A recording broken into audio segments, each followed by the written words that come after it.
Morning, Steve Free in Chicago with the morning grain comments. Well, markets are a little bit lower overnight. Beans down about 4 cents, wheat down 4. Corn maybe down a penny, while meal's up $1, and soybean oil is lower. I think we saw world vegetable oil prices in China trade sharply lower.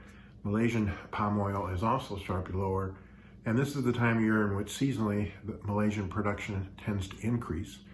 Also, we're hearing that reduced demand both from China and India is weighing on those markets. We also note that tomorrow is the big USDA report.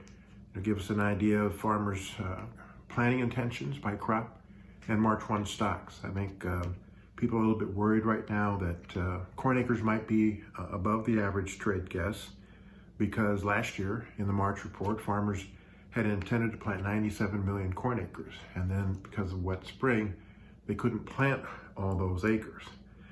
The range in prevent plant has been as low as 300,000 in corn up to 11.2 million, beans 200,000 to 4.3 million. And I think most people feel, assuming normal weather, that prevent plant will be at the lower end of that range.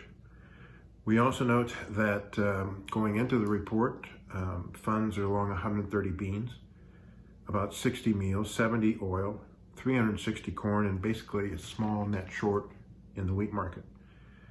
We did note that Kansas wheat crop ratings up 50% good to excellent from 45 last week. Texas, though, is down 1% at 28. Oklahoma is also down 1% at 61. But the monthly rate for Illinois jumped to 70% good to excellent versus 46 last month. Corn plantings 74% in Louisiana, 24 in Mississippi, and 4 in Arkansas. And again, plantings down there are delayed because of the wet weather. We've seen the market back off from the recent highs because of improved weather in Argentina and here in the U.S., and the slowdown of China buying of corn and soybeans globally. Brazil premiums continue to decline because of the lack of China buying.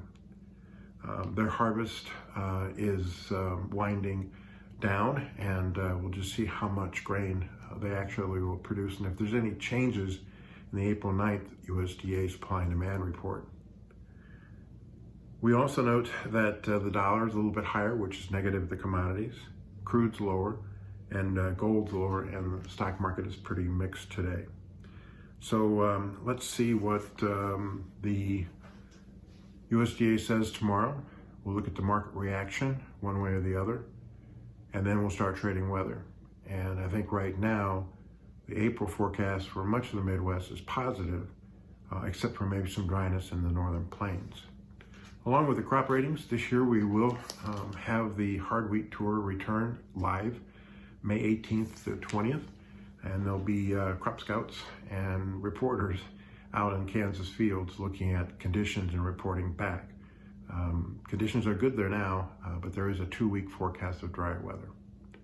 As always, these are my thoughts and not those of ADM or ADM Investor Services. Have a safe and profitable trading day, and remember, always treat people like you yourself would like to be treated.